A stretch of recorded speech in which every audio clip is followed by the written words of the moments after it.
Good morning, because it is indeed morning in Norway. I am gonna tell you a little bit about my own life again, because this is a new version of Confessions, a real path made by a real person with a real God on the sideline. Well, not just on the sideline. I mean, he's in the focus, in the center. But anyway, living in an unreal world, that's how this is gonna go. My confessions of my stories. And why am I gonna do this today? Well, I am doing this because I had yet another dream, and I'm just in this process. I'm in the middle of something really going on. And I made a recording yesterday, and it was about a dream that was pointing towards a pattern of abuse that I was leaving, that I didn't want in my life any longer, and that seemed to be a gateway to illness ruling in my life. And so I am in the process of understanding and, revealing, what is this, God? How can I change? How can I do this better? Or, what is it that I need to do, or where do I need to go to solve this trap that I'm stuck in? And so yesterday, I felt the urge to pray, and I'm going to tell you how I perceived it. I'm not saying that this is exactly the truth, but this is how I perceived it. And it was as if God asked me to lay down under my duvet, and so I did. And then it was as if he said, you need to put your head under as well, get completely under. And so I did.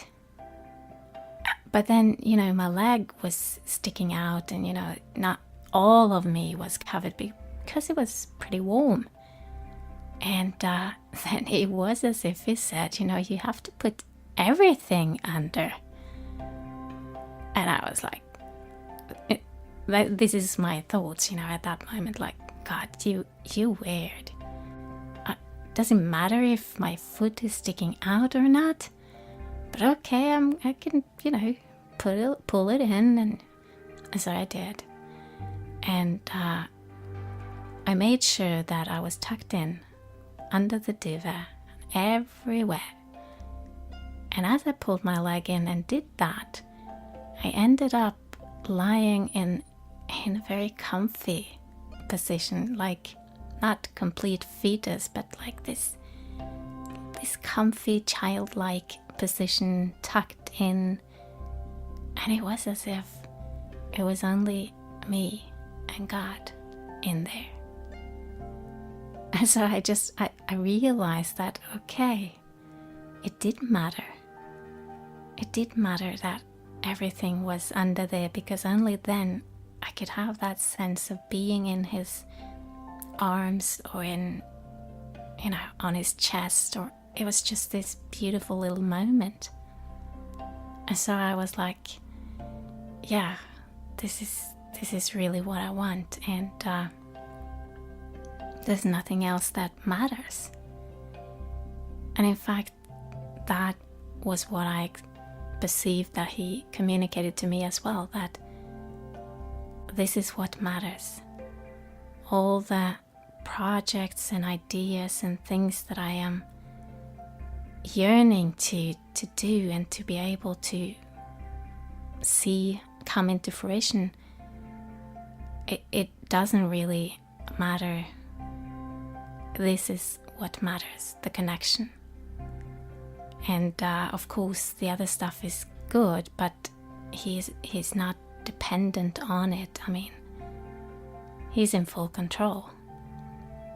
So the only thing that matters is our connection to him, and that we can be close to him and everything. And then it was as if he said, I want you to be fully covered by me.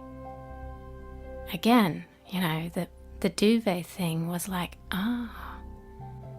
okay, you don't want any little part of me to stick out and be unprotected. And so again, it was this like, a beautiful revelation. And then it was as if he said, you have to stop abusing yourself. Oh boy. I didn't know what to say right away or think, and I was like, we're really onto a topic here. Okay. So I have a pattern inside of me where I am abusing myself, and through that I am allowing forces to come in and abuse me as well, either through other people or through illness. And so how am I abusing myself? I kind of knew when he told me, because I do have the tendency of doing things too much, because I love things, I can really get engaged, and it's really hard to stop when you're in the middle of it and you love it. It's pretty much what they call a workaholic, or like in that kind of direction that just can't stop. And I have that tendency. I have a tendency in my past, as I told you yesterday, that I get sick, and whenever I'm on the edge of, doing something that is good, I may end up in hospital, or it just falls apart in different kinds of ways. And I think that has been taken a little bit to the extreme in my life, so it has become a very clear pattern. And the thing is that my brain is filled with great ideas and creativity, and there's so many things that I really want to do. And then again, I have a physical body that is just not made to do all of those things. Well, first of all, I have one head and two arms, so I'm pretty average on that one. But in addition to that, I have chronic disease, and I just have this thing. I had it ever since I was a small child, that I don't handle as much physical challenges to the body as others. I just don't have that physical strength. I mean, my mom, she is 65 years old, and she is in better shape than me still. And it's kind of always been like that. I was strong as a teen, but still I had asthma, I had eczema, I always struggled in a different way than the rest. So I was definitely not in the same league, never was. Anyway, God pointed to this pattern, and it is so true. Because I may be doing these things, be doing the radio and be doing things that I really love to do, and I do it for God and I do it for the body of Christ, but I may not be able to do anything else. And so it may be incredibly imbalanced. And that was the word that God, kind of tucked over to my side and said, you need balance. And that is hard, really hard. I should have a nanny, okay, now it's time to eat, Emmanuel. Go eat. Yeah, but don't just wait just a little bit. No, now go eat. Okay, and now go out and play. Yeah, But I don't want to play. I got stuff to do. No, you go and play. Just do nothing. Okay. And now you gotta go, tidy up your room. Now there's no way I'm not gonna do that. It's so much more fun to make graphics. Tidy up your room. Can you see that? Yeah. This is exactly what I should have had, but the thing is, I need to have that on the inside on my own. Oh boy, that's gonna be hard. And so I was kind of like talking with God, how am I gonna do this? I understand that in energy, sort of, I can claim back that sense of balance. And I can work on it that way. And I definitely will. At the same time, I really don't know how to do it in the physical, because the truth is that my life is so limited at this point due to illness and due to where I live. So how am I gonna manage to get that balance? I really don't know. And that might sound strange, but the truth is I can't do much at all. I can't go outside. Most of the time I can't go outside. I'll get sick.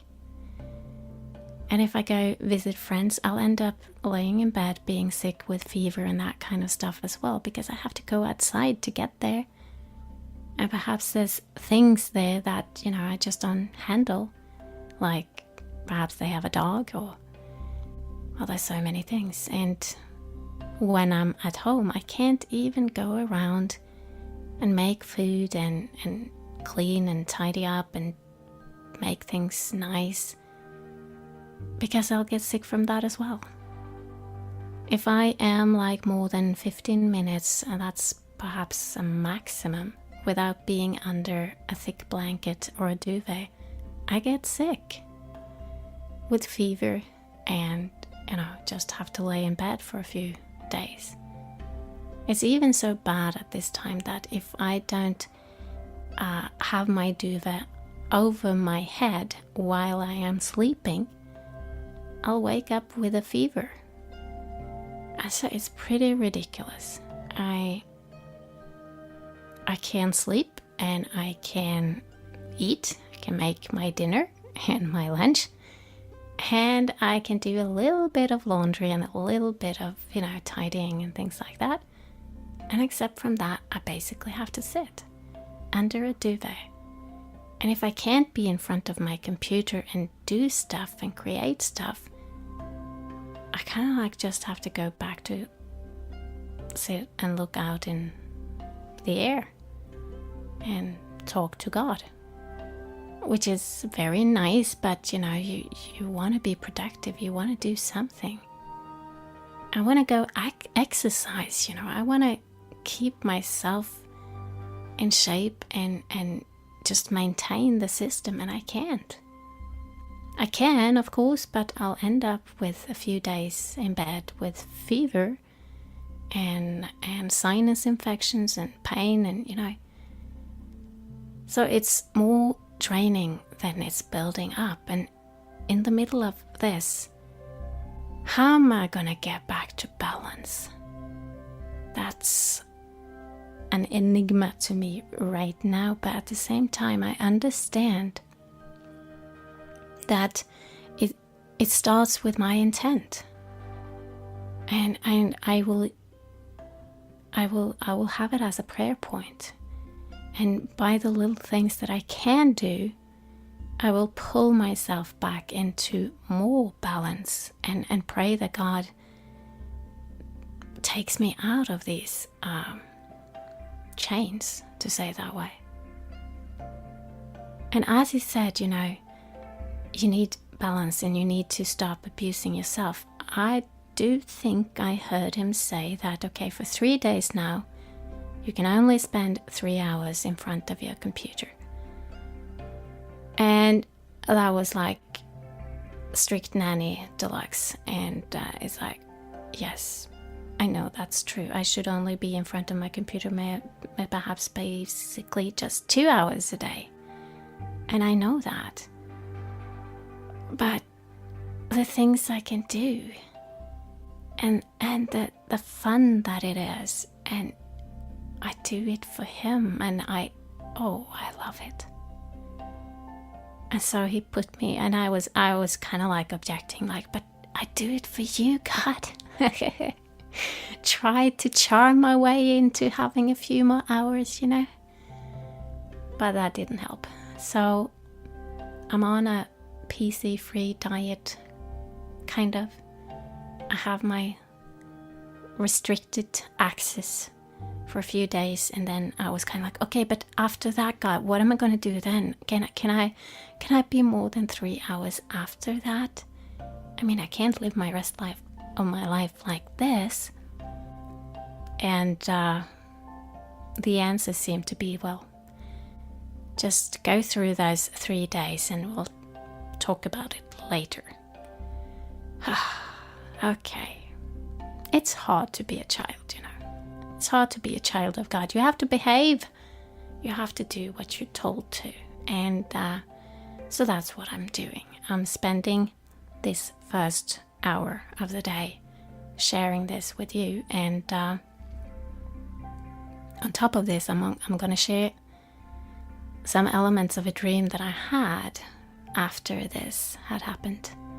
Because there's definitely a thing going on, and God is definitely dealing with me and dealing with these issues, and I am so grateful. Even though I object and I'm a little bit stubborn and all of that, I am so grateful. And so in the dream, I was in a workplace. It was kind of like an office area. It was big. It was not just me, but it was definitely not my home. It was an office-like area. And that can point to projects and works and mission and stuff like that. And it can also point to the thing, the concept of holding an office, having a position, if you will, in God's plan, I suppose. And in that space, I was sick. I was a mess. I was a complete mess. And I had a big bandage. I suppose you call it bandage, like a white sort of band-aid sort of thing. A bandage. On my right eye. And I'd had surgery on it, and it was healing, and it was not in a good state. And so I was in the office of my boss, and I took that bandage off because I just couldn't stand having it on any longer, and it was actually better for the eye to have it off. It was ready. And the right eye is the eye that I basically don't see much on at all. I can only count my own fingers when I hold them as far as I can. I don't have 3-meter long arms, so you get kind of like the idea of how far I can count fingers. So with this eye, I can basically see colors and shapes, and that helps more than nothing, but it's not very helpful. And in the dream, I took off the bandage of this eye, and it was healing, and it's still in a very bad shape, but yeah. And so I revealed the real state. I didn't have this white covering over it any longer, and I knew it didn't look good, but it was just time. I couldn't keep that stuff on any longer. And then I just put the bandage somewhere, and I ended up putting it in the food that I was going to eat, and so just everything ended up being a mess. But that's pretty much how the situation is, so I guess it was a reflection of that. And later on, I was in my own office, I suppose. It was a private area for me, and I I'm not really sure if I went to sleep or if I was just resting. But in the dream, I was attacked by evil forces. Like they wanted to strangle me, and it was this kind of black magic that I've experienced before, where I just start elevating. Like the power is so strong that it lifts me up in the air and I'm helplessly hanging there. And so I was attacked by this kind of thing, and what I said was not like, Yeshua or Jesus and set me free and things like that. No, what I said that helped, and that was kind of like the antidote, was faith. Faith. And there was one more word, and I do believe it was grace. I'm not 100% sure, but it was definitely faith. And I was just barely managing to say those words all the time, but that's what I was clinging on to, and that defeated these forces. And so as I had this dream and I woke up, I realized that the day before, when I had this, chuck-in experience with God under the duvet, it was as if he said, I'm going to give you new eyes of faith. And I saw these light blue eyes, very light blue. And I was a little bit skeptic, like, light blue eyes that looks like, the eyes of people that are blind. I don't like this, God. I'm not really into this. And light blue, it's faith, but it's very baby color. And I'm not really sure if I trust this. It doesn't work that well to argue with God, but I wasn't really sure if I like this. But then again, in the dream, it was again the word faith that came up as my defense against these forces. And I find that very interesting, because yes, indeed, faith is clinging on to God and His promises and not being lured into fear and doubt. And fear and doubt is definitely gateways for darkness to be in our realm and to have access. And if you are facing great threats, it's normal to doubt, it's normal to have fear. However, it is faith and trust in God that will be your best defense. And so I am learning this, and I know it, but at the same, to know it in the situation and in the moment. This is, one thing, and theory is one thing, and then walking it, that's what counts. And then there's one more aspect that I also want to share, and that is that the day before I had this dream, the same day as, under the duvet and all of these things, I posted on Facebook a little note. I'd been sharing with my friends that my eyesight had diminished and that I was worried. And then I made a little post on Facebook which said, without vision, the people perish. And then I added, why? Like a question mark, just to hear what people had to say about that. And the silly thing is that when I posted that, I didn't think about my own eyes and my vision diminishing. I was basically just thinking about the vision of the people, like having visions to and goals to reach for. But now that God had shown me more things, I start realizing that I do get a lot of visions. I do have the ability to see far ahead. In fact, I was born far-sighted, not just far-sighted, but over far-sighted, as they call it in Norway. So extremely far-sighted. And that is a good thing, but it's also a challenge because it can become very draining. You can come into the position where you see a lot of things that are going to happen 10 and 30 years, later on. And that is a challenge for faith, because when you see that it's not happening, you can really get sick by that. And it can really trigger you into fear and desperation. And another thing is that by seeing the future and the goals and the vision so clearly, it can actually make me live for that only and forget about my present and my surroundings and my body, and I'm in front of the computer forgetting to eat.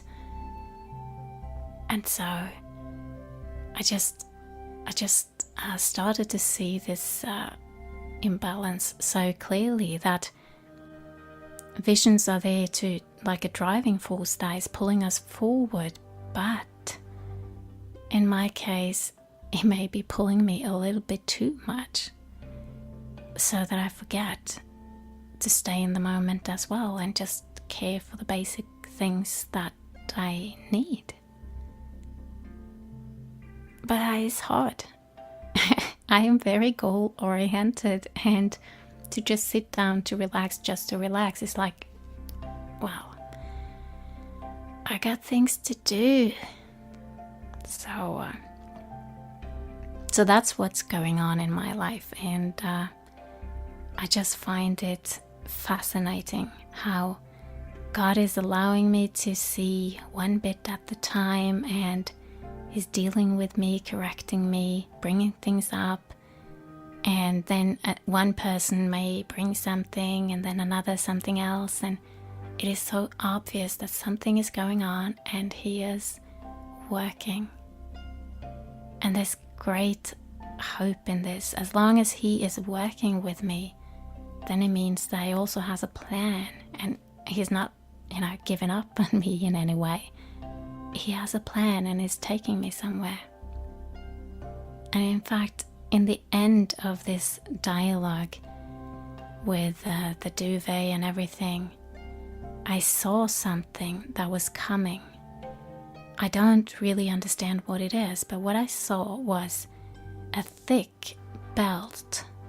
It was like what you wear when you go out in the war, because it was like this thick metal thing that was going all around my waist. And it was a belt that had 12 gates, not gates, but portals, or like points where living water could flow out of. And I knew exactly, like the 12, the number 12 and living water and that kind of stuff, that is straight into my mission. That is something I have so much to talk about and to share. But I do really believe I need to write it as a book, because that is complex. So I knew what it was about, but what it looks like in real practical life, I have no idea. But He gave me a belt. He showed me that that is what He's preparing me for. To walk in that extreme balance that is needed to do that thing right in some kind of way. I don't really know exactly why or how. But that has also been a part of my training in my past, that I have this issue of balance. And it's not that I am that completely imbalanced person, but I have strong forces working in me.